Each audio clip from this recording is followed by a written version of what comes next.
Thing. Hello, hello, hello. This is Craig Patterson, aka the Pig Pig. This is my podcast. I don't even know what the name of it is. They're probably going to have a bumper on it at some time. With me, I have one of the longest standing members of Madlab group, or Madlab community or family. This is Etienne Booth from Chicoutimi, Quebec, which is really near to my hometown. I played AAA midget hockey in Jonquière, which is right there, and Etienne is the perfect mix in Quebec. Etienne's a French name, and Booth is a English name. So dad English, mom French. Learn both Yeah, sides. But Irish to be more Irish, precise. yes, Yeah. yeah. Let's get right to the point. Let me ask you a couple of questions right off the bat. We're gonna get to the pandemic's hit Quebec really hard. They're probably the only place in the Western world that had a curfew. Yeah, indeed. Dude, how Yep. insane is that? A curfew. Do you think that did any good? Um, I don't know. I mean, I'm not I'm not a public health expert. I didn't see the numbers, right? Um, if we go straight in the subject, I don't think that that was the way to manage the pandemic. I do not think that. I think if we go straight to the point, I think that we did a massive mistake in understanding how respiratory viruses are transmitted. And because of that, we were fighting on the wrong front, meaning that we tried to control the pandemic by thinking that it's transmitted by ballistic droplets that fall quickly to the ground. And we did not put any measures of aerosol transmission. So, considering that, I don't think that the curfew was the way to do it because we were fighting, as I said, on the wrong front. But I'm not the one running the country. Anyway, we started off hard in this one. Usually before every one of these podcasts, I start talking to people, and the first thing is, where is it at in your place? And the guys in Texas and Florida is like, that shit's been over for a year and a half. We Yeah. moved on from it, because basically the public health system, from what I can really get to, it's more about freedom and this and that down there than it is about government control and socialism. But the biggest factor is that the healthcare system is not public. So the Yeah. people making the decision to take care of the healthcare system are not the people that are taking care of making the same decision for business. If you're in Texas and an HMO came out and said, "Hey, we gotta save my business," they'll be like, "What? So my business can go bankrupt? Fuck you, right?" I mean, that's Yeah. here the last little person that was left hanging on by a thread with stage 4 cancer might get COVID, and we had to protect that person. I think anyway. Quebec was worse than BC. I think so. Yeah. So I actually, before you started recording, I was asking how long were you guys closed in BC? Well, I tell you, they did it. We're a left-leaning government here in the province. It's NDP. Anybody down in the states, it's probably further left than your. I don't know. I don't even. They don't only got two parties, but it's further left than your most crazy left-leaning people. And Yeah. they actually did a much better job of managing this thing for businesses than most places. We were shut down that original, March 16th until June 1st.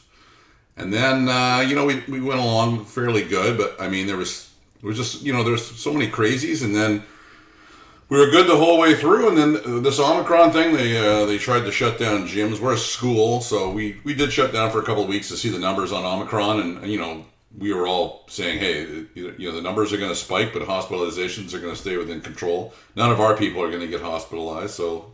And the biggest thing that's in for us was this aerosol argument.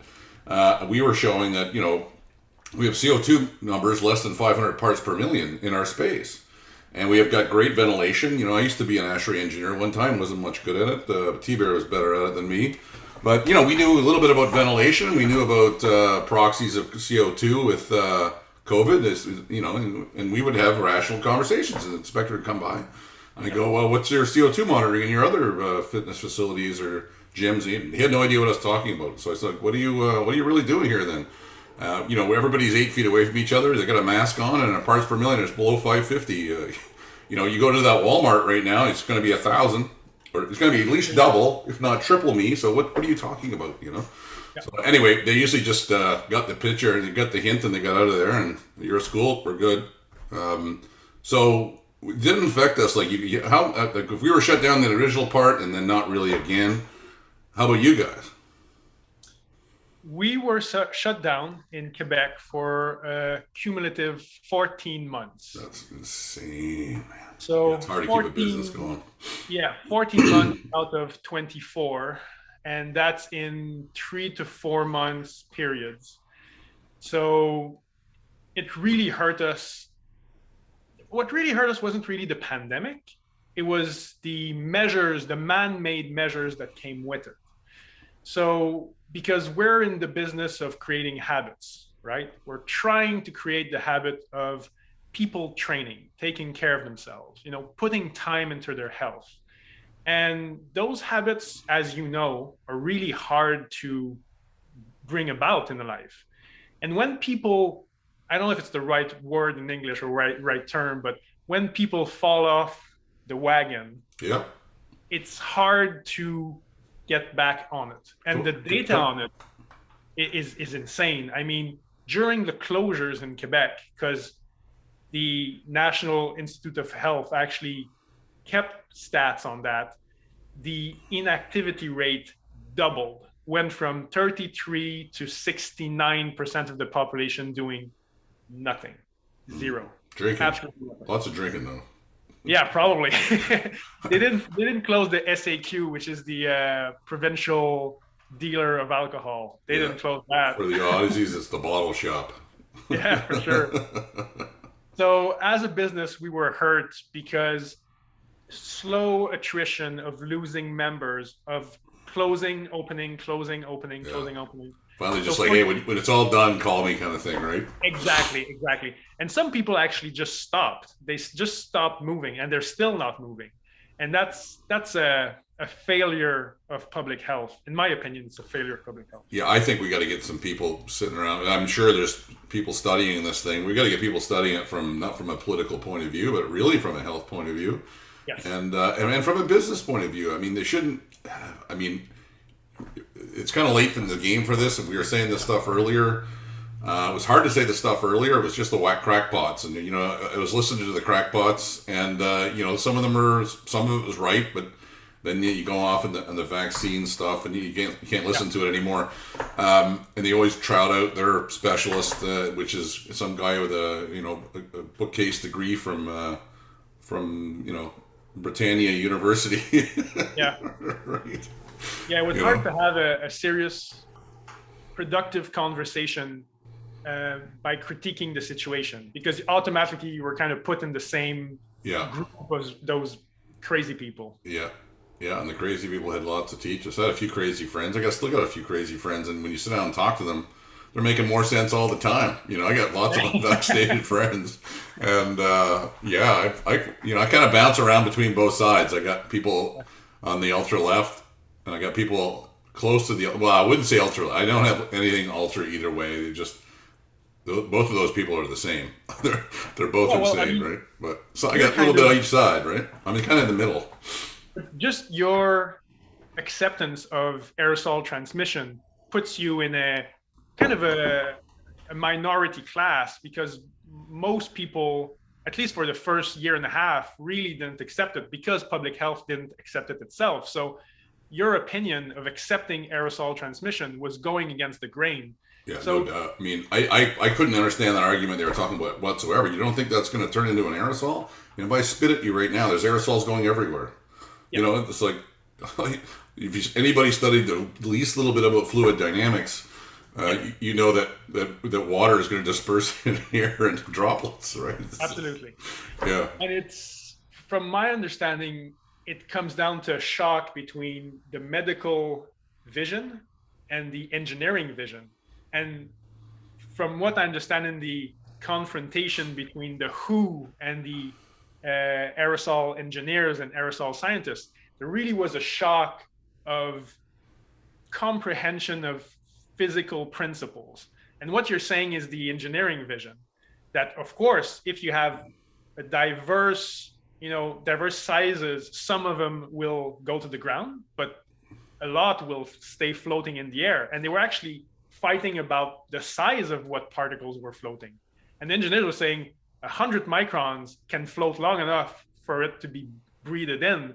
And the doctors were saying, no, it's 5 microns. And that's 200,000 times the mass difference. That's a lot of difference. So it was a funny debate having engineers on one side with data and the other guy saying, well, we're the medical professionals. You don't know shit. Right. Yeah. So it was weird. It was very strange. So as you can tell, I kind of wanted to start off this conversation. Etienne and I were just starting to get into our thing, and I was like, "Yeah, we got to film this." So if you can learn anything about Etienne right now, attention to detail and going into the nitty gritty of how things work is really where his brain rests. And he took a flyer on us. He understood the math and the economics, I think, of Madlab's 9 laws a long time ago. Our It wasn't ability. even 9 laws at the time. No, we didn't hadn't even labeled them yet, right? Yeah. So, and then he's stuck with it for, I don't know, how long is it now? 8 years? Uh, 7? so 8 years, because when I came to you, my gym wasn't even open. So Right. I was in the development phase. So that's 2014. So considering that it's 8 years, but since we opened, it's a bit more than 7. So I'm going to let this thing go all over the place and let's just let it be what it be. I'm going to take you down just a couple of standard things. People Okay. like to hear some of this stuff. Sure. So over the years, I know we weren't very good at teaching. At one point, we were fairly good at teaching people what we're up to, and then at one other point, it was just like, "Hey, we're going to automate everything and no one talk to each other." And we went through all of these phases, and now we're in a completely new phase again, and releasing all this kind of new stuff, which is what we've learned again. How did you find this in the first place? Would be the first question. So 2014, I decided I wanted to open a gym. And I actually had my CrossFit affiliation accepted. And just before signing off and saying, okay, I'm going to be a CrossFit gym, I looked around and I said, wait a minute, I'm opening a business. I'm not just opening a gym, I'm opening a business. Are these businesses that I aspire to be? And I was looking at people around me who had CrossFit gyms, and it didn't seem like a viable model of business. And so I said, okay, I can't believe that within the world, there's not someone who has cracked this code. Someone must have a good business helping people get in shape. So I started looking for a model that would actually work. And I found, if I remember correctly, I found Madlab group while I was helping out some friends going to the regionals competition in 2013-14 in the hotel room in page maybe 16 on Google. I was really filtering and like, nope. So on page maybe 16, Madlab group, what is this? And so you were talking about measurable outcomes. It's like, okay, this is good. This is a good start. And so by going through what you were talking about, measuring what was the effect of your model, that got to me, and one thing led to another, and eventually I contacted you guys, said, okay, I want to know more about this. This has the foundation of something that has some rigor and could work. I can remember our first conversation. I was just coming back from Boston. We'd just done one of our summits. And I was in Phoenix. My parents had rented on some old age, like over 55 community, and they had a little spare room. And they're like, man, someone got a hold of me. This guy's been trying to get a hold of you. And he's from Quebec. And I go, fuck, there's a guy from Quebec? Yeah, what's his name? Etienne Booth. I got to talk to this guy, right? Yeah. So I want to thank you for sticking through all the highs and lows. There's lots that didn't. And almost everyone, and there's a few that stayed on I call it the true path. They didn't deviate from, if you understand the math, if you understand the economics, you'd never do anything else, right? If you don't understand the math and the economics, there's a lot of shiny objects out there. So you've seen a lot of shiny objects come and go in the last 7 or 8 years. Why didn't you grab any of them? Well, if I put it in a simple terms, is that you can't really deviate from the path if you want to do stuff that's good for the business, the coach, and the member. So you got to sacrifice someone if you actually deviate from that path. What I mean by that is that the economics of a traditional gym business kind of work if you don't care about people, right? And the coaches, Oh, I love you. right? Yeah. So, so yeah, I mean, it's the only model I have known, and I'm actually open to better ideas. Like I'm actually am, but I'm sure that if you guys hear about a better idea, you actually integrate it. So the model kind of runs itself that if it's testable and you can prove it's better, we'll accept it. I mean, I'm not dogmatic about Madlab Group. I actually want to have the better solution. So what you mean by shiny object is probably kind of trends.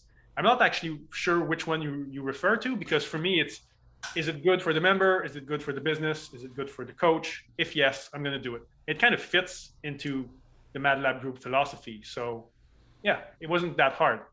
Yeah, we've had back in their early growing pains when there was lots of people that joined us that thought we were the next new thing. They thought we were going to be the next CrossFit or Oh, the next charge, right? And they'd come on and they wouldn't really do what we were asking them to do. They didn't really quite. I knew they didn't quite understand. At the time, I didn't understand that they didn't understand.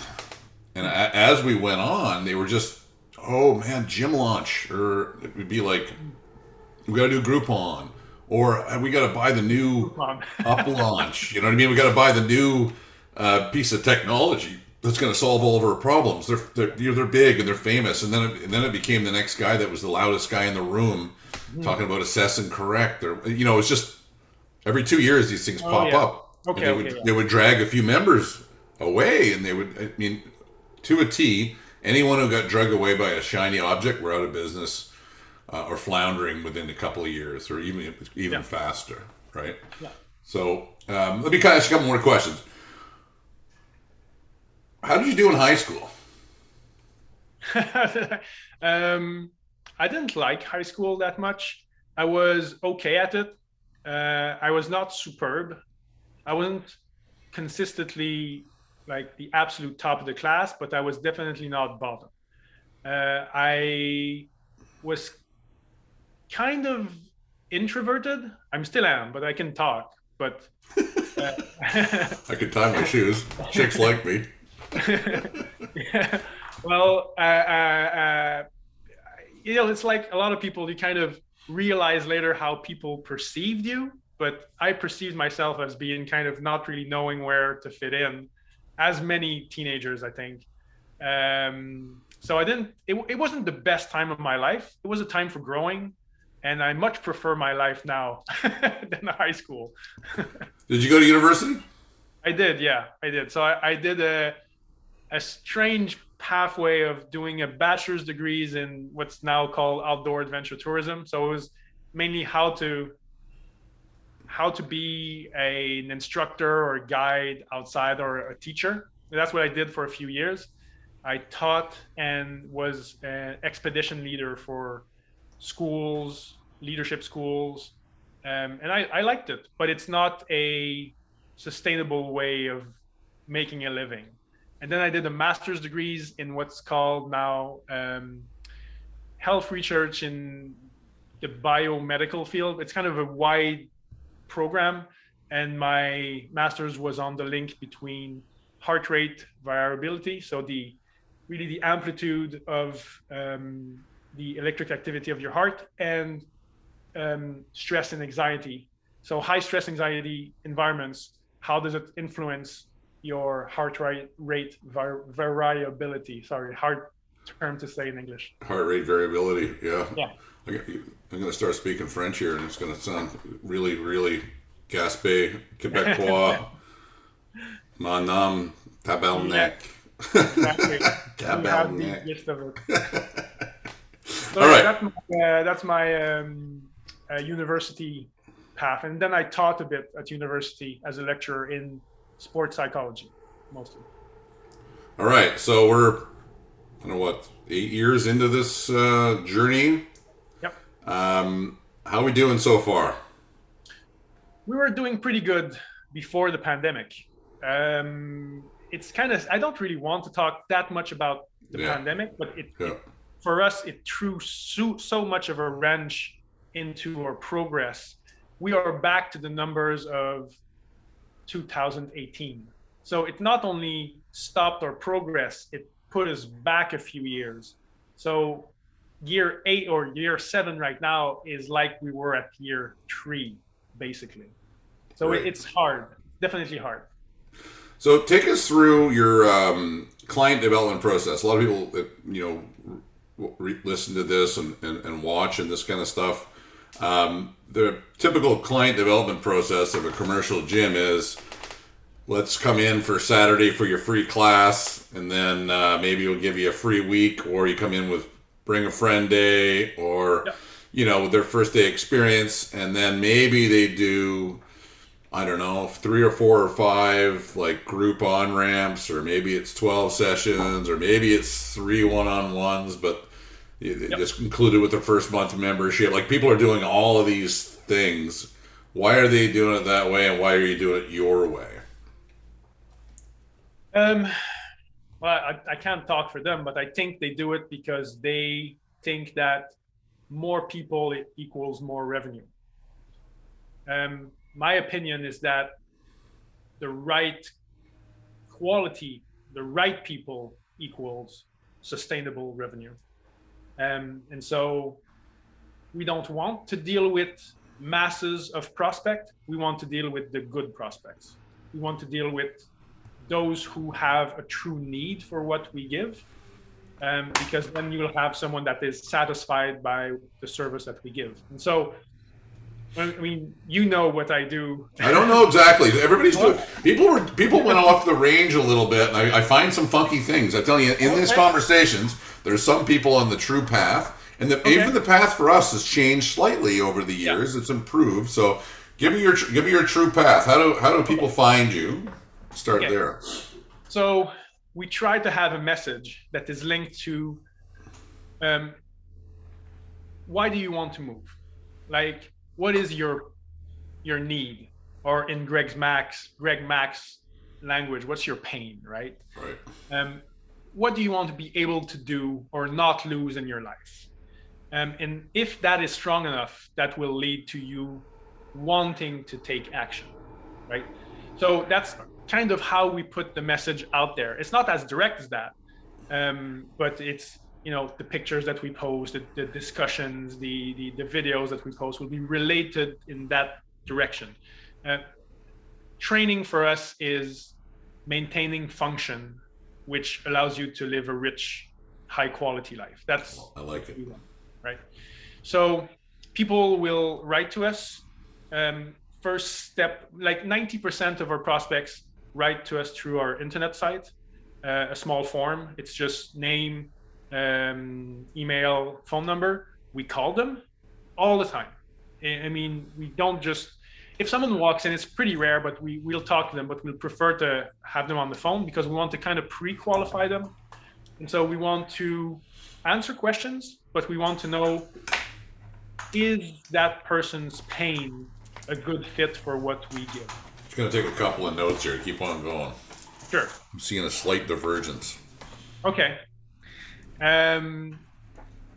After that, if that person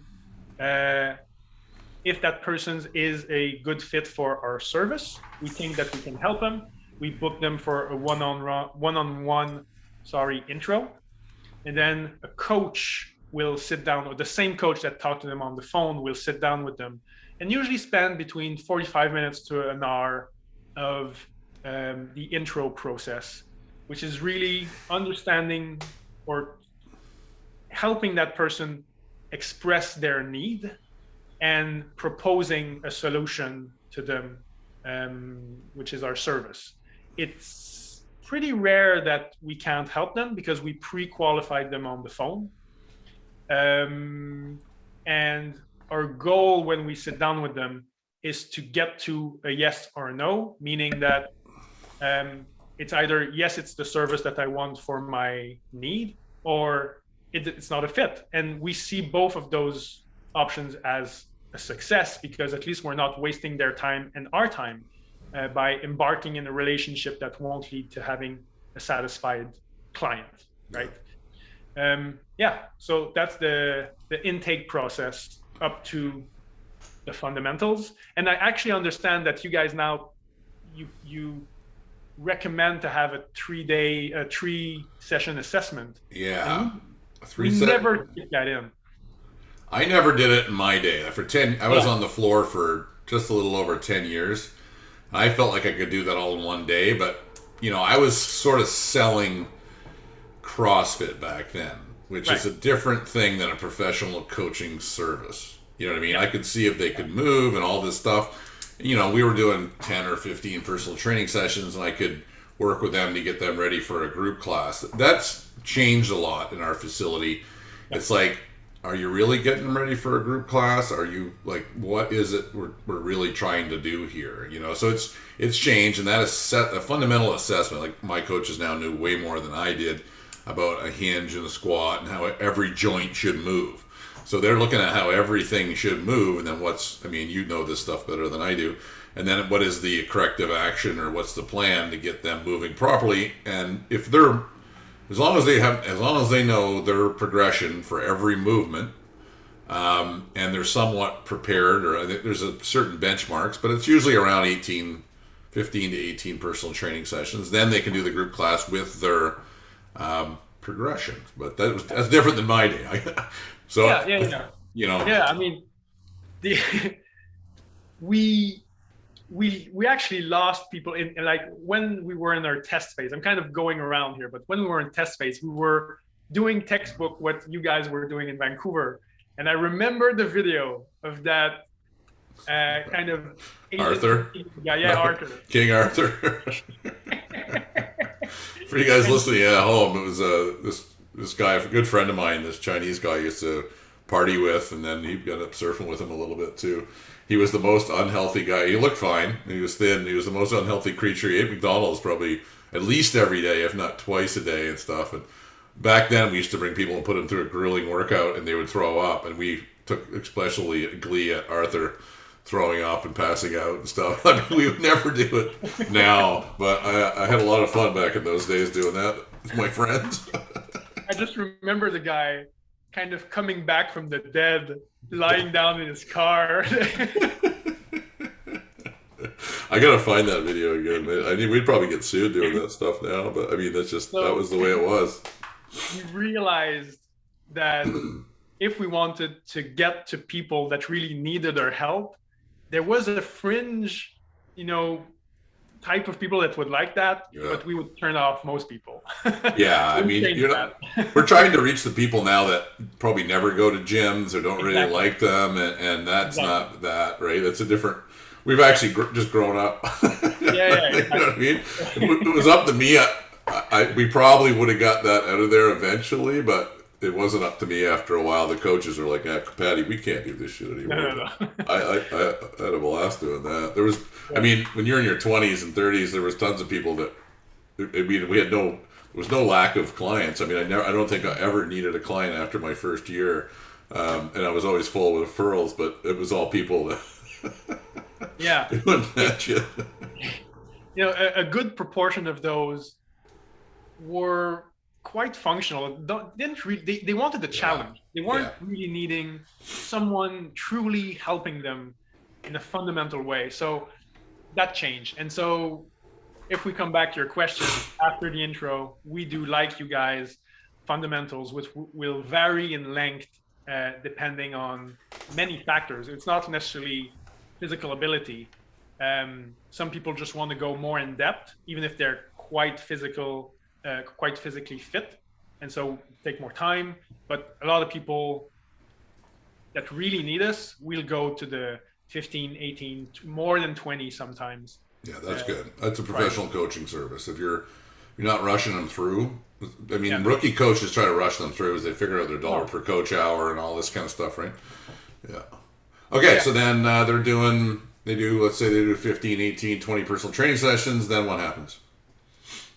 So they have a professional coach Yeah. that will be their coach for their lifetime with us.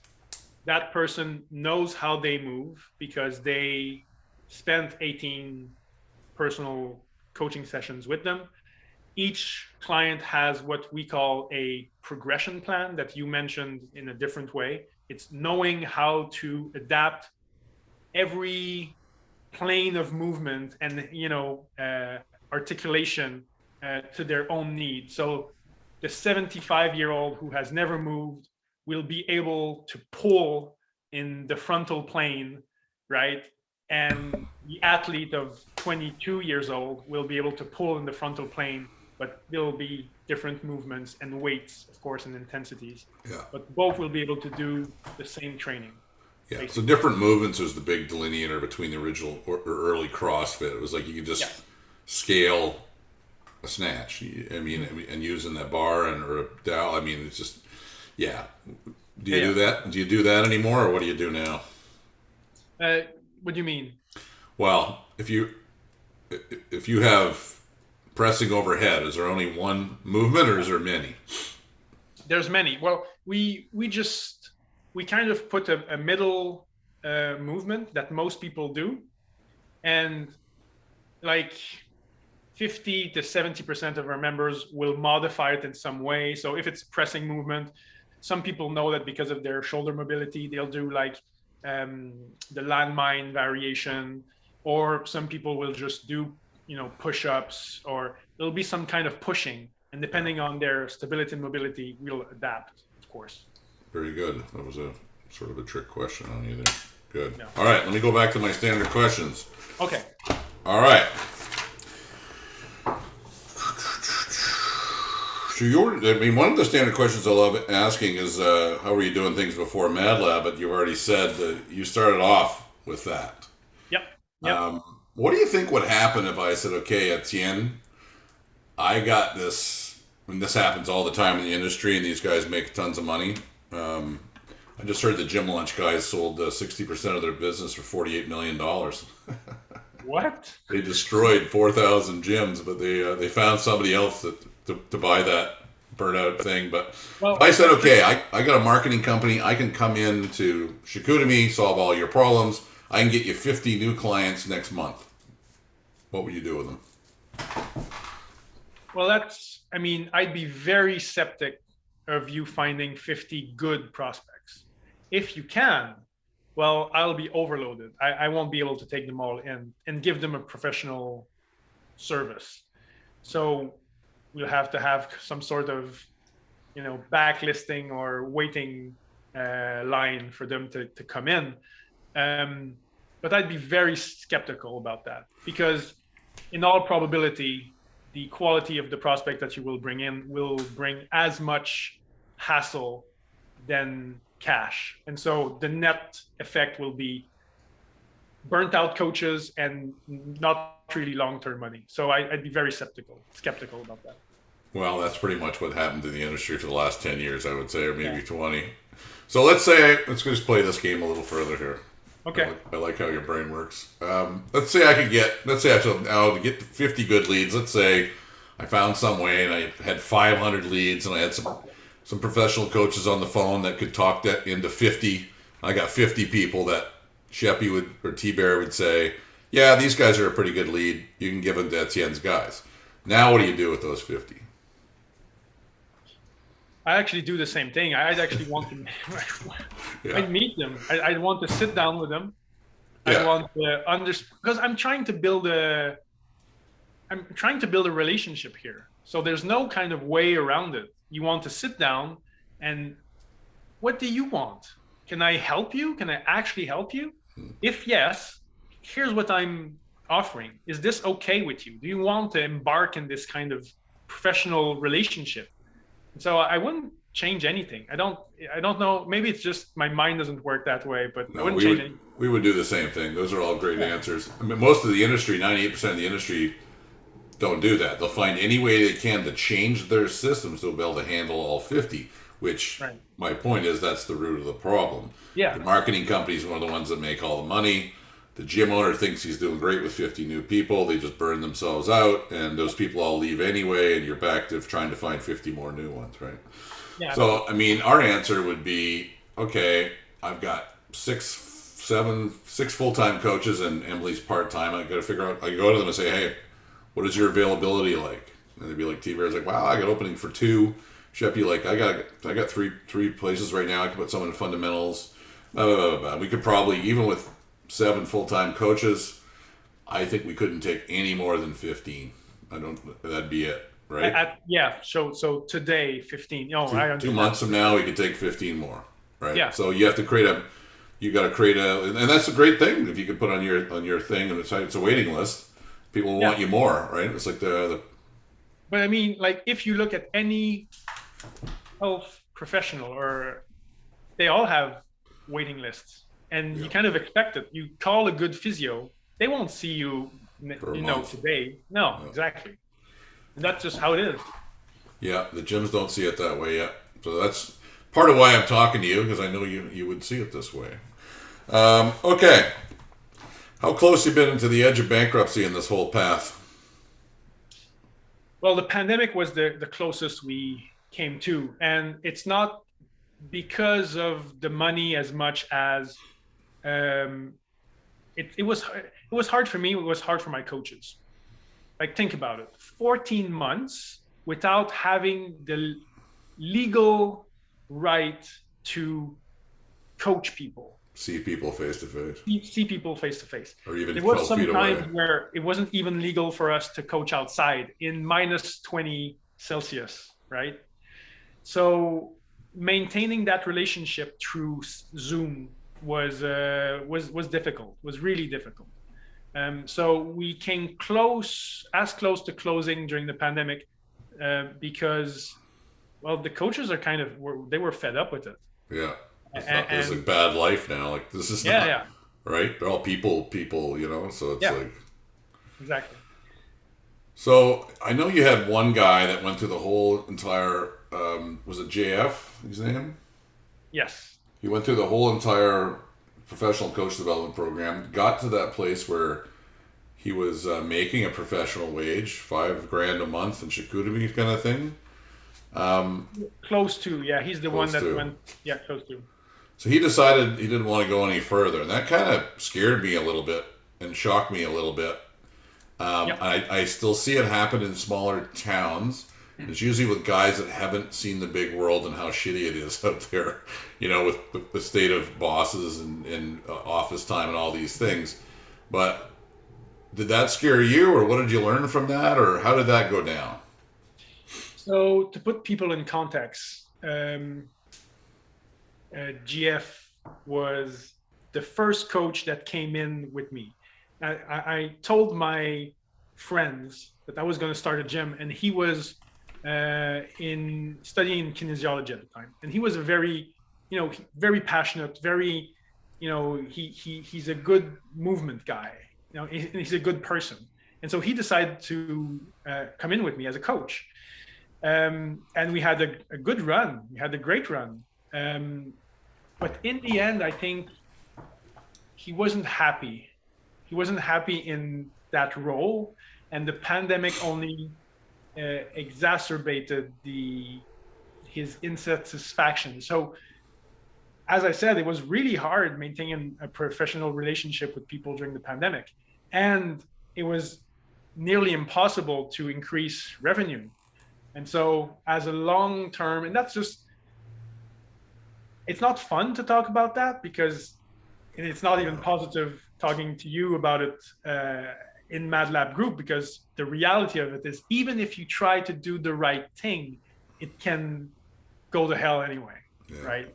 And you can lose coaches. But I don't regret doing anything. I don't regret doing things the way I did. I just think that it wasn't made for him in the end.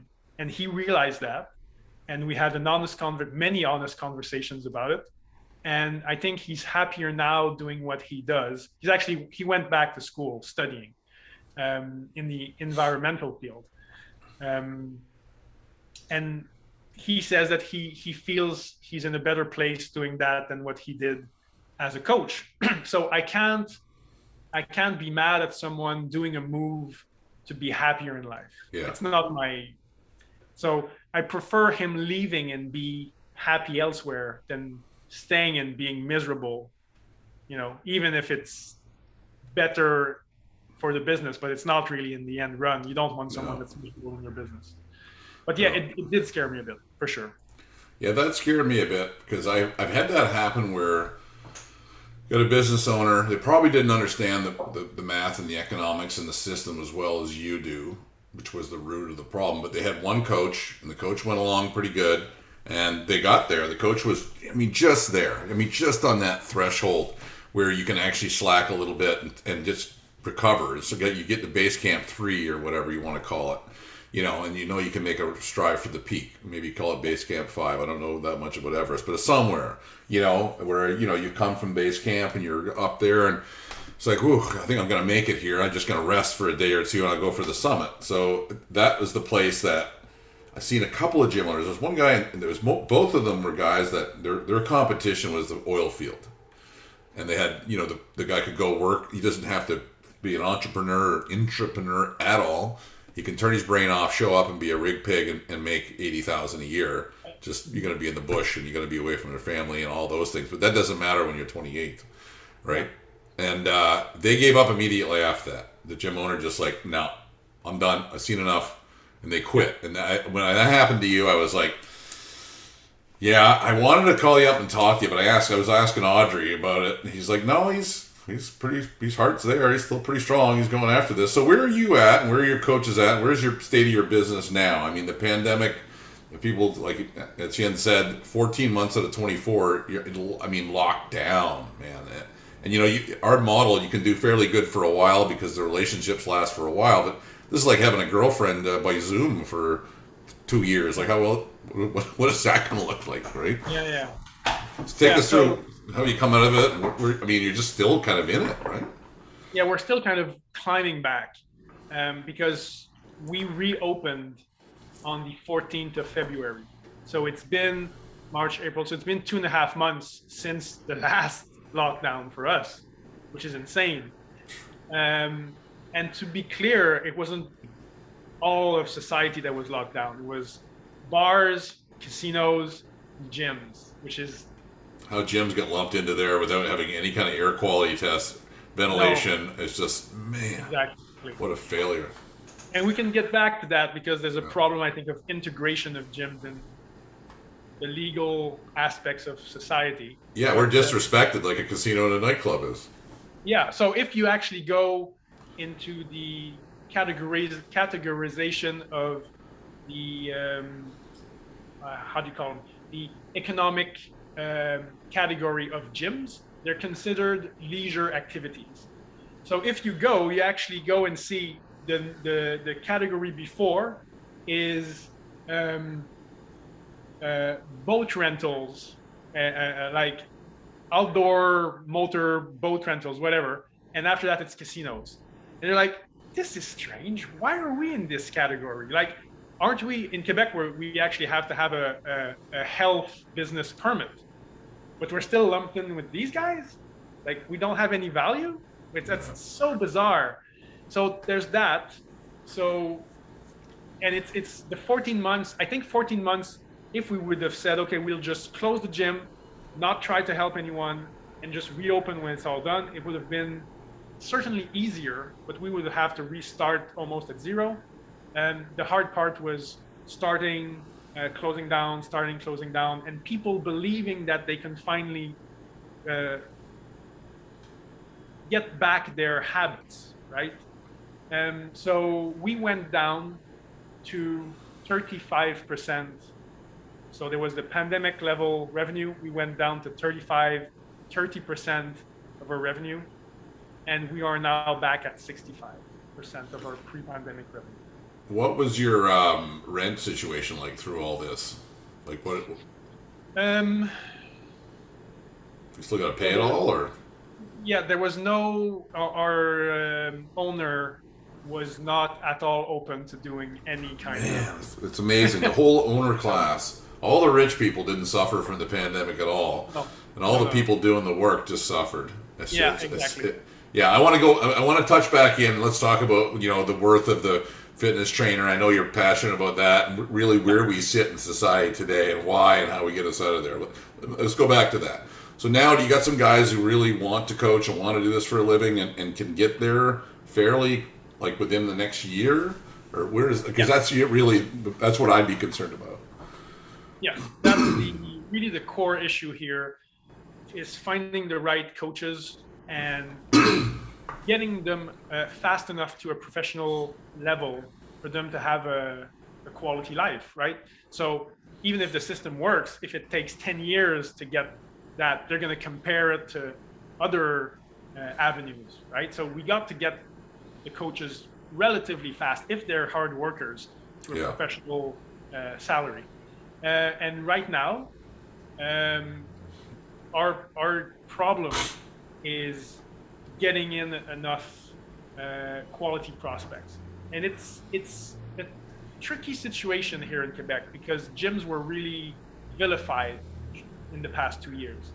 I, I'm still coming back to that, but yeah. we No, had we're gonna go there right after this. yeah, I mean we had the biggest outbreak coming from a gym in the world in Quebec City, so that's 2 hours away from here. That's the dirt. I Uh, mean, that's one of the classic dirty gyms, right? Like those are the yeah, ones that were getting lumped in. We just got to come. I remember back in the day when CrossFit actually was something that was a leading shining light, like 2004.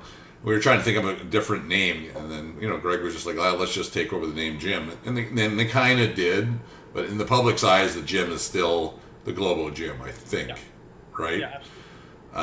And that was so. How many? Just I was just kind of curious now. How many people got? How many it was a super spreader event of like? Could they figure out how many people? It was probably impossible, right? So something like 225 primary cases and another 400 something secondary cases. So all in all, around 700 cases. And that was in first wave, third wave. What was that one? At start of the second wave. Started the And second wave. so So they got what bad happened? ventilation. They're probably in the second. I can almost see the place. They're in the second or third story of a big development, with probably a mall and stuff like this, and they got terrible ventilation. Yeah, And everybody's jammed in like rats. And they probably got the ventilation turned right down. It's cold as hell outside. And you don't want to burn energy, right? yeah, exactly. Yeah. And so you actually have public health coming in, and twice when the first cases were known, public health came in twice and checked and authorized the reopening of the gym, specifically saying that the ventilation was okay. And we actually got, after that, we got the public health official coming in our gym, checking our ventilation. And it took a grand total of 5 seconds. He looked up and he Yeah. said, I see that you have a mechanical ventilation and it's turned on. That's Yeah. it. It could be recycling in those other big buildings. Yeah, they put a tiny bit of fresh air in because they don't want it to cool the air down, right? Like, Yeah. yeah. Why they didn't? I mean, Rick, I bought a CO2 monitor within the first month. We figured out. I got one article came out, and I was like, yeah, just a CO2 monitor. And we educated all of our members, and we put the thing right on display. And if at the end of the class it got over 600 or something like that, so we changed the number at the start. But I mean, the schools were 1,000, so we're like, if we can keep it, and outside air was 460. I mean, you're basically outside. And when the inspectors came by, they set rules up, and Bonnie Henry tried to do a decent job. She tried to delineate. But, I mean, I paid $280 for that CO2 monitor. Why didn't you just get everybody? I mean, the inspector is probably costing $200 an hour anyway. What? Yeah. Everybody go get a CO2 monitor and let's just check this thing out. And that would have been across all businesses. I don't give a shit what you're doing in there. Agreed. You know, stay 8 feet away from each other, or 6 or 10 or whatever, and then just have good ventilation. Problem solved, right? Agreed. Yeah. It's so But crazy.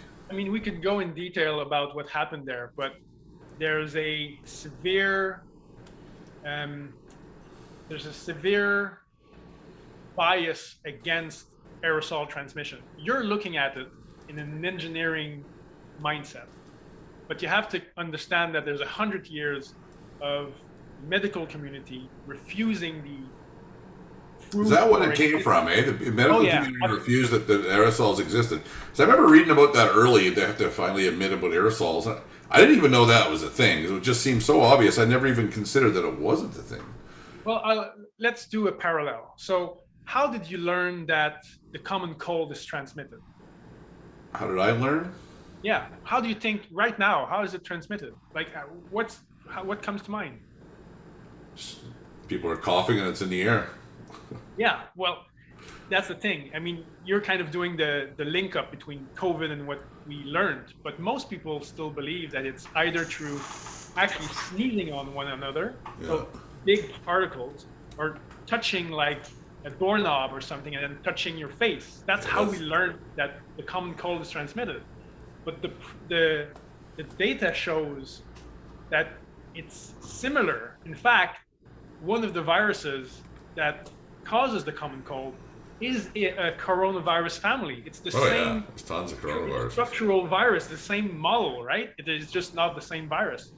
So our understanding of how respiratory viruses are transmitted really changed during the pandemic. And you had a small group of aerosol scientists, like with big neon flashing lights, saying, we're wrong, there's a problem here. And the medical community saying, no, no, no, you're wrong. Your physics is wrong. We know how it's transmitted. It's by large droplets because because we know that it's transmitted by proximity, in proximity. If it was airborne, it would necessarily be at a long distance. But that's a fallacy. That's crazy. Yeah. You're closer to someone. You're closer to the source, and it's got more room to spread. There you go. I don't know about you, but I remember seeing, I don't know, in engineering school, they were showing the spread of aerosols. And all they did was show a guy sneezing, and I don't know how they made all the vapor show up. But I can't remember how they did it. I can't remember, but it was just like, man, there's just a spray everywhere. Yep. It's like watching a whale blow its, Yeah, exactly. but in a room, and it's going everywhere in that room, in a closed room. But if you have ventilation, right? Yeah, Anyway. it dissipates and is evacuated fast. Right. But you have the right reaction. It's not because most of the transmission is done in proximity that it's a proof of ballistic droplet transmission. It's just that even with aerosols, it's more concentrated nearer to the source, right? Yeah. Anyway, we could go down that path forever, but it does lead to. I know you're very passionate about our place as fitness professionals in society, and I look at it, and people. I know for me, people ask me what I do now, and I tell them I own a gym, and I own an education company. Is what Audrey's kind of taught me to say now, and it kind of like, oh yeah, what is that? Because really we are a kind of a thought leading place, and we're trying to lead that. But when I don't really want to talk about it, or the people ask me about it are more status people, I just go, I own a gym, and I move on, right? Done. That they want to tell me about their kids and just graduated from Harvard or something. I'm like, okay, right, whatever. I got the McGill engineering degree, but we don't even go down that path. But when my coaches, when they like Tom, you get a new girlfriend, you go meet the parents, and they ask him what he does for a living, right? And we're at a party back when I used to be. Like I used to say in the early days, I'm a CrossFit coach, and when that meant something in 2005, and then it was like, oh yeah, what is that? And then you had your chance to explain what you did, and next thing you know, they're coming in your gym. But I know for my guys, they get stumped, or they have a hard time, or they don't even bother going into it a bit. I don't know. It's just like defining this thing that you are, and now they're like, I'm a Madlab fitness professional. Oh yeah, what's Madlab? And blah blah blah blah blah. But why is it that the fitness industry is so maligned, and why your grandmother would tell you not to go into that? Why would your student guidance counselor say, I think you could do better with your B plus average here than go into that? Like, what's the root cause of all this? What's going on? And why are we getting shut down and lumped in with casinos? Yeah. Well, I think it's a historic thing. I think that our definition of health is lacking. I think that we see, and you have to give credit to Glassman for that. I mean, I actually still adhere to his vision that health is not just on off. It's not you're either healthy or you're not. It's a continuum, right? Mm-hmm. That I really agree with. And I think that because we still think that if you are not sick, you are healthy, it's kind of this binary thing where as long as you're not in the hospital, you're good, which is not true at all.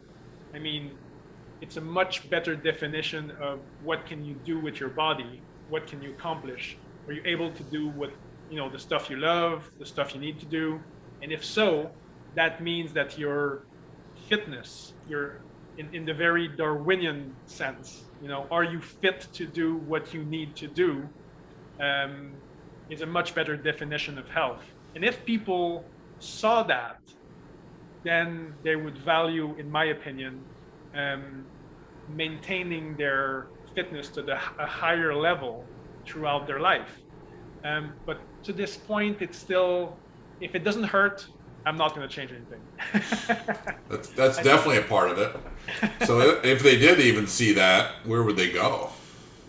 Yeah, that's a good point. I mean, that's what I'm trying to offer as a service. There's people who intuitively feel that they need to do something to not lose their ability to do what they need to do or what they love to do. And so that's really what I'm trying to offer. A professional. We have the advantage of, we only have kinesiologists. It's just because passionate people in the field go into kinesiology, and they're good prospect for coaches here in Quebec anyway. So that's kind of a small standing. So my coaches actually say when I'm a kinesiologist instead of saying I'm a fitness coach, right? That doesn't have the proper ring to it. Yeah. But I think it's a historic thing. I think that even my mother grew up on the farm.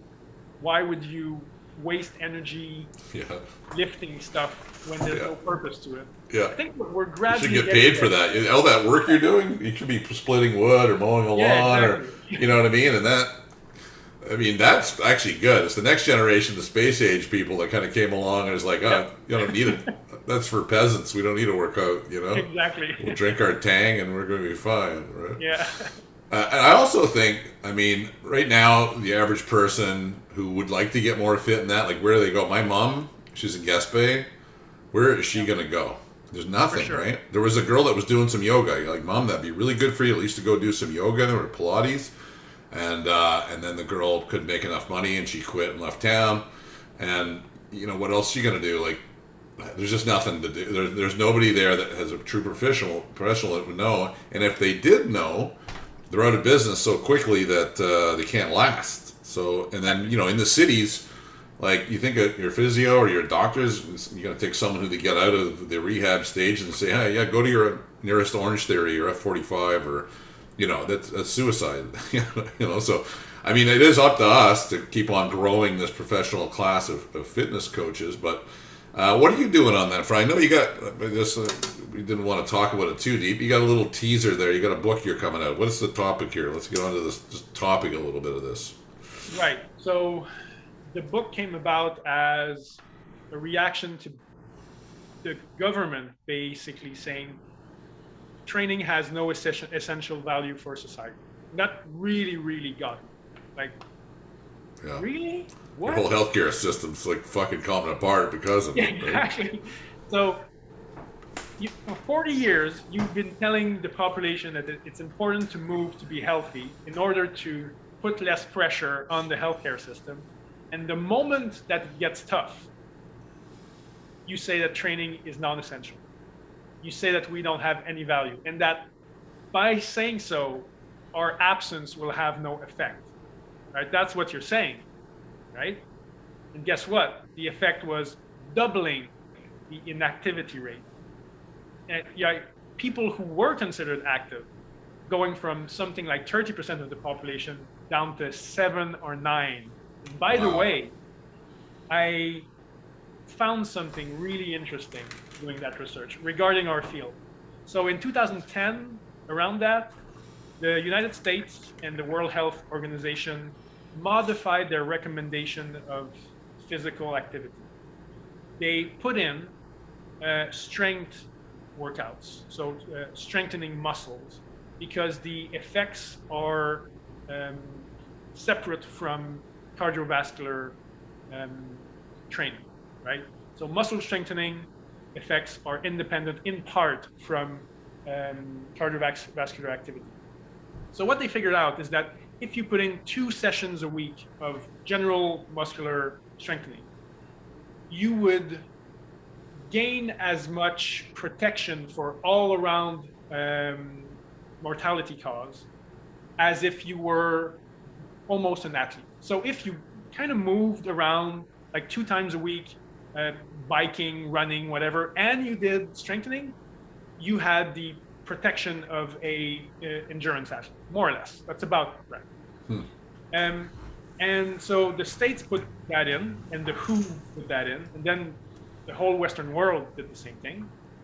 But 12 years later, more or less, when countries measure the level of activity of their population, they never include if people are doing muscle strengthening, because the numbers would be abysmal, right?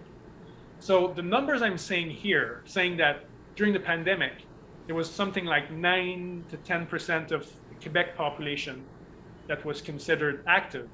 That is actually excluding the muscle strengthening recommendation. So probably only a fraction of that 9% actually did the whole recommendation of something like 150 minutes of high intensity or 300 of moderate cardiovascular exercise, plus the 2 muscle strengthening sessions, right? There's probably only half of that. So maybe 4 to 5% of the whole population that did the whole recommendation. And that's based on some massive amounts of science. So there's a question to be had that if the inactivity rate, climbs, and we have the data to prove its importance, why are we not protecting training to the level of that importance? That's basically the book, right? So it's not only about the inactivity rate and this and that, but it's mostly we don't protect what we don't value. And clearly we're not valuing training enough to protect it. And that's a problem, because in the end, we're the one paying for it. We're the ones paying for it in health. We're the one paying for it in productivity. We're the ones paying for it in quality of life. I mean, it broke my heart to see parents, members, families just shutting down, becoming inactive, gaining weight, being more anxious, getting clear signs of depressive symptoms because they didn't have the conditions to move anymore. Really? That's what we think will help our population be healthy? So the book is about that, mainly. So the pandemic didn't bring on the problems. It shed light onto the problems of the integration of training into our society. That's globally, it's that. Of course, there's all the aerosol thing that we need to get over with, because the government also said that training was an uncontrollable source of COVID transmission, which I don't agree at all. It just, we were fighting on the wrong front. So of course it seems like it's uncontrollable because you're not controlling the right risks. So the book in short is that. And in conclusion for me is that we have the data to say that training is a pillar of human health, for sure. We just need to recognize that and protect it to that level. And COVID or any airborne virus is manageable, but we need to recognize it. And then we need to implement some simple measures that most decent engineers could come up with in a few minutes, right? It's not that hard. It's not that hard. No, if I can understand it, it's not that hard. So that's the globality of the book. But I mean, it's a manuscript for now. I don't know how I'm going to publish that thing. I have no clue, because you need a public to get it accepted in traditional publishing. It's quite niche, right? You talked to Rob. He's got that figured out. Have you talked to Rob yet? I tried. He doesn't seem interested. Okay, I just talked to him this morning. I'll put a bug in his ear. Okay. Yeah, I'll put a bug. I know he's like super slammed right now with a whole bunch of things, all kinds of stuff, interesting things. Things I can't really talk about. I want to spill some beans, but I can't do it. I love spilling beans. You're making me want to go train. I've been, I got my neck is not healed, but it's manageable through physio and having a proper professional coach because I realized I was going to the gym and doing whenever I get my neck got somewhat Yeah. good, I went back and did CrossFit, which wasn't the proportionate, appropriate No, yeah. stimulus. And my coaches finally pinned me down and said, "You gotta stop. You gotta stop. You can't watch anymore." I was sending loads through my neck and like doing all kinds of stuff. And anyway, So you're yeah, it getting feels good to coached. be back in. That's good. You're getting coached, Patty. I'm getting coached. I'm back, That's baby, good. right there. Look at that. Look at the There you go. pipes. Even doing some bodybuilding on top of everything. It felt good to do some bicep curls after Nice. 18 years of kipping pull-ups. It's Yeah. like, I'm not against bicep curls. I mean, it has its why function, not? man. Yeah, why not? Yeah. Anyway, I just wanted to give that a little shout out that I I was talking the talk, but wasn't walking the walk myself until I got myself a professional coach because I am not one. I was always more interested in the business. Yeah. And I love going hard and making people throw up and all that stuff, Yeah. right? So we're happy we have people like you around. One more, like, we're getting a little deep into this now, but one more little thought about why is our industry so maligned? And I mean, I hate to say a few things, but I remember back in the day, 22 years ago, when I first got here, I went to the commercial gym and the guy screamed and yelled at me because I wasn't allowed in this one area because I hadn't paid for this much of a membership and I had this affiliation with another gym over here. And, Okay. I mean, it's like, man, this guy's a dirtbag, and he is a dirtbag. And then he did a big membership drive and got all this money for people. Like, "Here, pay me for 5 years advance. I'll give you a legacy membership." And he took all this money and then he shut the gym down and ran off with the money. Right? You think that might have affected our industry a little bit? Yeah, I think so because I don't really understand. So in Quebec, I don't know how it is in BC, but we need to um, give a deposit to a government-run organization that will prevent that from happening. Yeah, so in Quebec, the government's got the solution for everything. I mean, imagine Yeah. what that's costing the taxpayers to figure out. So they have laws around that in many states now. You just can't collect more than a year's in advance or something Yes, like that's this. also true. Also Yeah, true. But yeah, even so, we still need to give a massive, I think now it's something like $50,000 to back up the membership. So if we close down in advance, people will be able to go to that organization and claim that money, yeah. right? So yeah, for sure. And I mean, there's been abuses. I mean, like the guy in Quebec that at one point was kind of the spokesperson for the whole like gym community trying to get gyms reopened was kind of showed that he had ties to the Hells Angels and Wow. this and that, and like Yeah, maybe you shouldn't be in front of us, man. It's not not the best that's word. that's the world it's in. I mean, that's the really dirty world, and I will say that CrossFit pulled pulled a lot. Like, it pulled itself out of that world at least. But Yeah. that world, I mean, I take it as my mission. My next question was here. What would you have done if you've never met CrossFit? And I got to put my mission out. I think this will be my bumper for my podcast. After you answer that, what do you think you would have? Madlab didn't exist, or you didn't find us, and you opened the gym. What do you think that would have looked like? Where would you be now, maybe? So I think the first thing is I wouldn't have opened the gym for sure. For sure, I wouldn't have opened the gym. I mean, I remember being very passionate about integration of physical activity in life of people. I remember talking to my girlfriend that I still am with, that I had before opening the gym, saying, you know, we should find ways to. I remember a friend went to Norway or something and said that he could ski in town, cross country skiing to get to work. It's like, this is a great idea. We should like change the bike paths to skiing paths in winter and this and that. And like, how can we integrate movement, because clearly we weren't getting enough into our lifestyle. So I don't think I would have had a gym if CrossFit wouldn't have appeared in the timeline. And maybe I wouldn't even have a gym if you guys wouldn't have been there. Because it has to be the combination of having a worthwhile effect and being economically viable. If those two things are together, for me, it's kind of not worth it, because I'd be probably managing money. I actually like evaluating businesses. I like doing that. If I wanted only money, I'd probably be a stockbroker of some sort, right? It's probably what I would do.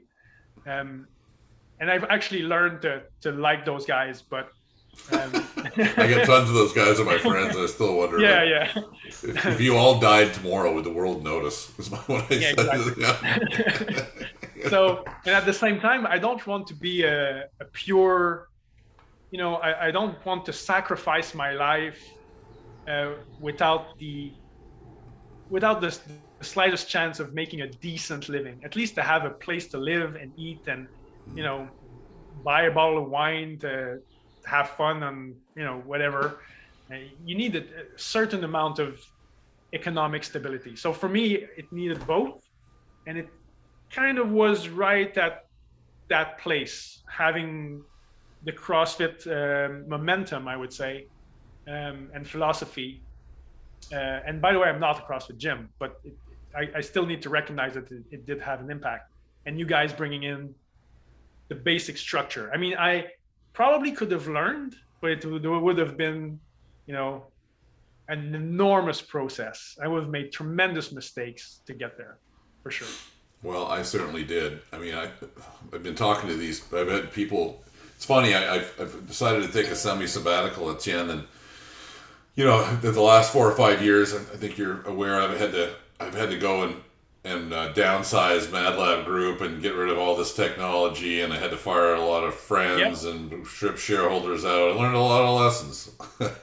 Life taught me a lot of lessons. I finally just feel like I have PTSD and I'm off the front lines, and at least the war is that part of the war. I'm out of the battle, or I'm out of the war, or I'm economically stable, and we learned so much from it that we have a better product, and that product is built.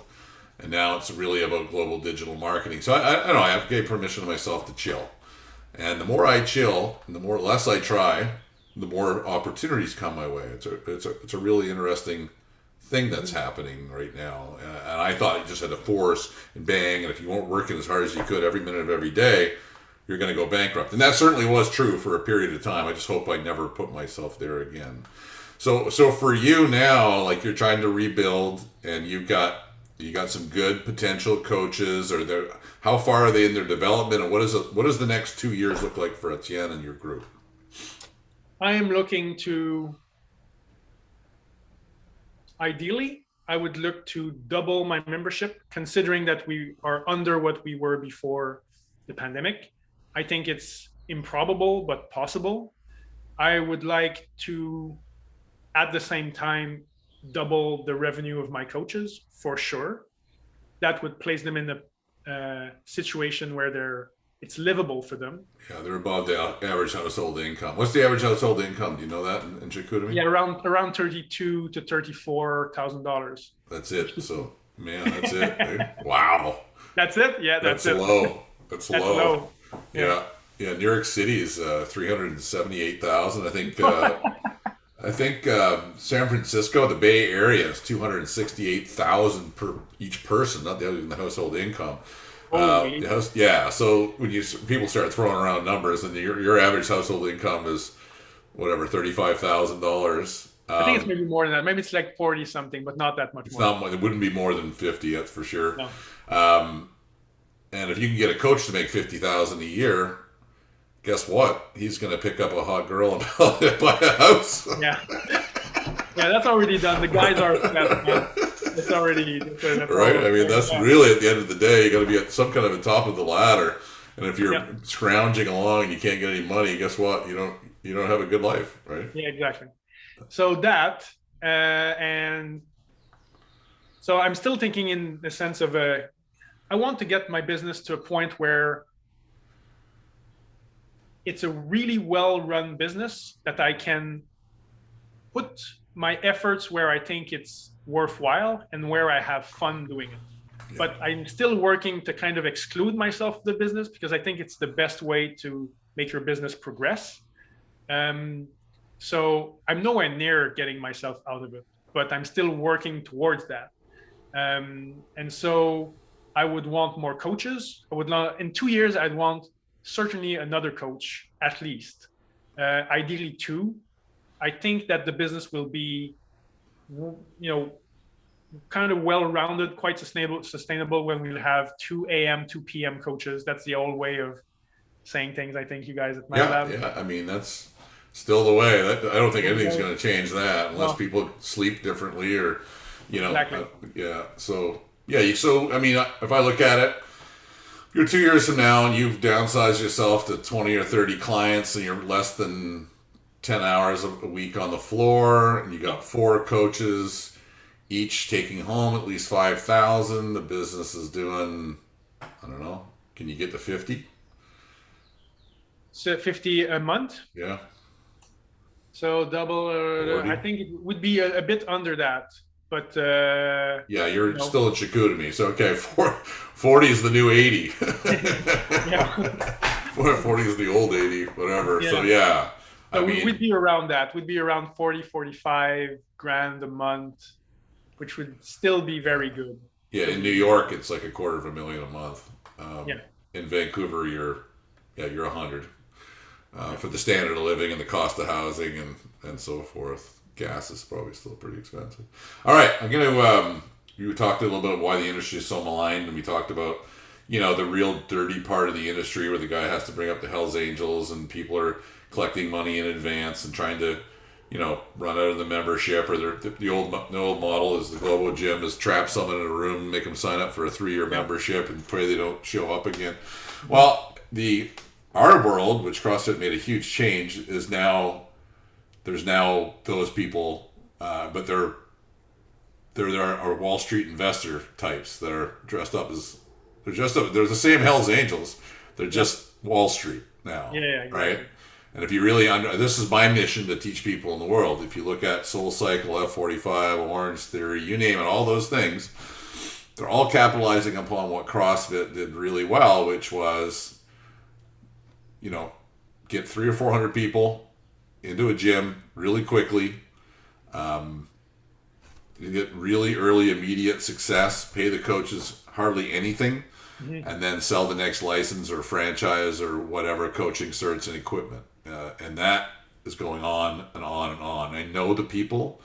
I've intimately know people that are selling those franchises and people that are buying those things. And it is a time bomb waiting to happen, right? It's already happened in Great. Australia. So I feel like it's my mission to teach the world that these companies are set up to have instant success and sell the next franchise. Like you just said, if you could bring on 50 members, you couldn't do it. All of those, their secret power is, they go around to some unsuspecting person who doesn't know anything about the industry and say, I can get you 400 members. Sign up here. Your rent's going to be $80 a square foot. Don't worry about it. We're going to pay the coaches $20 an hour. Here's the Hmm. math. You're rich. Buy Yep. this thing, and they buy it, and all's going good. But the people working in it are impoverished, and then it churns. People don't want to work there anymore. The equipment gets a little old. You're stuck with a huge rent, and it's going to end really, really badly. It is not ethical, and it's not sustainable. That could be my bumper. I'm just trying it out on you right now. Yeah. I think you'd have to have something about the results for the individual. Yeah, the And clients. I mean, clients, 70, yeah, 80% churn rate. They're not going. So yeah. right. So I don't think it's no, it's not good for anyone. It's good for the seller as long as you're Yeah. not holding you're not the one holding the bag. Yeah, if you're not holding the bag, you sell that franchise and move on to the next. And I know people selling the franchise, and they'll set up a franchise right beside one they already own. Isn't that crazy? Yeah. That's happens. That's happening right now in Vancouver, right? Because they make you probably make 50 grand selling the franchise. Just the guy selling it. Yep. The guys who own the franchise or the franchisee or whatever is probably making 10x that, right? So Yeah. anyway, all right. Last question. You ever surfed that surfboard behind you? I have done 2 trips in my life trying to surf, one in New Zealand. I went there for many months and it was hard, man. I mean, It's hard. yeah, it's hard stuff. And I learned after that the waves were really choppy. And but it wasn't like one time. I tried for weeks and weeks and weeks. And it really wasn't good. Then I went to Costa Rica. Oh, so you mean that board over there? That board right Oh, okay, there. oh, okay. I thought you were talking about your board because No, you no. have a surfboard on Well, your your shape thing of your too. board's No, no, no. similar. So that's actually my girlfriend's boards. Okay. She surfs. She goes to Costa Rica 2, 3 times a year. She's getting much better every time, right? So, but it's actually more economical for her to rent a board over there than to bring Yeah. this one. But she surfed that one many times. Yeah. Good, because I've seen you on that as a beginner surfer. You got no chance on that board. No, that's a small board. Yeah, for sure. Yeah, it's For pretty. sure. It's pretty sharp. Yeah. All right, buddy. Anything else you want to say, or anything else you'd like to add? And I have one last question, which is: you've seen a lot of mistakes from Madlab Group. You see me hopefully evolve as a person, learn from those mistakes. I could sit here and talk about them, recount them, but I've done that with a few other people. We could do that another day. But what do you see right now? Where could we get better? Where could I get better? Where are the holes in our organization or our product or service?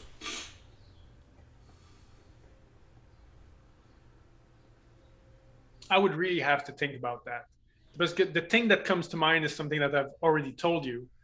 And it's that lightning in a bottle thing that when it works really, really well, but it's really hard to sustain. And that is uh, having a community that is helping each other within Madlab, which is something that was at a certain Yeah. point there, but with the changes in how people communicate and Facebook versus forum versus Instagram and whatever. At a certain point, I was getting as much or more value from members trying to do the same thing as me, struggling to implement what is now the 9 laws. And I would learn from their perspective because they're also people who are learning, right?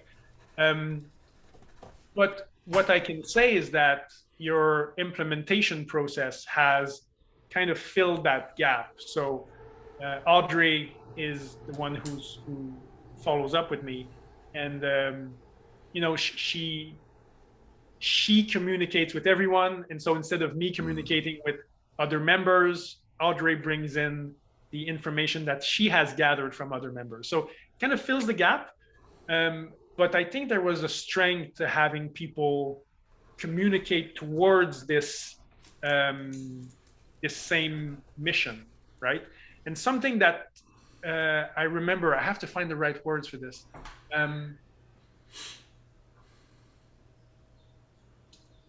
How did you say that Madlab worked at the start? It was a not test retest, but it was It's like a clinical trial, kind really. of, yeah. And Sort of so it. Yeah, it was like a big grade 10 science experiment, really. Right? yeah, and that really caught on for me. And at a certain point, I certainly felt that um, we were all trying to find the best practices. And when I talked to you about that, you brought a good point, saying that you got to a point where the best practices were very hard to improve, and when people tried to mess with them, they would create more problems than they would get benefits out of them. But I still believe that keeping the laws there, there's probably ways to make it even better, right? By having people contribute to that mission. And that's hard to create. It's very hard to create. But I really like being able to talk to other Madlab members, I would say. Well, I got a little something for you then. Right now, we've been going through the Rainmaker 301 with Greg Okay. Mack for our guys just in Vancouver. We're going to try and do it with a bunch of gyms, and Tom was like, no, some ugly stuff's going to come out here. And I've been sort of absent from the gym for 7 years, right? He goes, I want to do it alone. I want to make sure that everybody feels comfortable in our own, we paid a lot of money to do this just ourselves. It's 14 sessions, right? Okay. of an hour each, spaced out over probably 18 or 20 weeks, and I think we're in session 9 or 10. I mean, we've had full on revolts and revolutions and massacres, and we thought we were great. And I found out that everybody's doing a different console, everybody's doing a different 3-day assessment, everybody's doing a different 1 to 15. We all have different coaching standards. Some guys are happy with this, other guys are unhappy with that. It was like this chaos that, for me being gone for 7 years and Tom taking over as a leader, but not knowing how to implement systems. Most of them got lost in translation between me and Dashi and him that I had very clearly set up, like payroll meeting. If you don't do all these other chores, I'm not going to give you the check. That took care of a lot of stuff. Performance reviews. Anyway, we're going through and recreating all of Madlab school right now from scratch, best practices.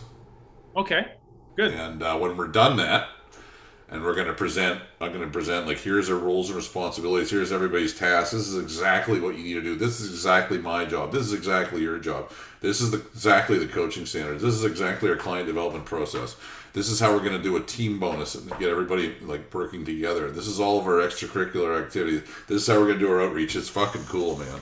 It's cool. Okay. And I'm stoked again. So when I get that done, we will, I don't know if it looks like a sort of an informal summit, a meeting of the heads, but we're gonna show what we've done, and then hopefully within a year, our mission is each full-time coach is making $96,000 a year, part-time coach is 48. The business does 1.2 million at a 20% EBITDA. Tom makes 20 grand a month, which he has done a few times already since we started this. And we lay out all the numbers, and every rule, so it's stuff you've been asking for forever. What are the specifics inside the 9 laws that make this happen, right? Especially goal setting with every coach and tracking the KPIs for everything. So I'm deep into it, neck deep. That's one of the reasons why I wanted to reach out to you, was to say when I get some of this stuff uncorked, I know your deep dig into every little nook and cranny will enjoy some of this stuff. So for sure, coming. Yeah, I'll be interested. Absolutely. Yeah, cool, buddy. That's good, man. Etienne, thanks so much for sticking with me all these years, sticking with Madlab. You're a noble human being doing noble work, and I'll see if I can get Rob to help you with this book a little bit too. Well, I don't want to force anyone. I mean, if it's of interest to him, good. If it's not, fine. I'll do it anyway. Well, I'm sure he's pretty packed. He's got lots of requests. I've been banging some doors on him lately too. We really need to get the word out there that the world needs professional coaches, and why, and what isn't, and what the fitness industry is so buggered up, and get it respected. Same thing you're trying to do. So sure. Get that book done, and we'll bring you on again. Absolutely. Thank you, All right, Patty. buddy. Take care, brother. Right. See ya.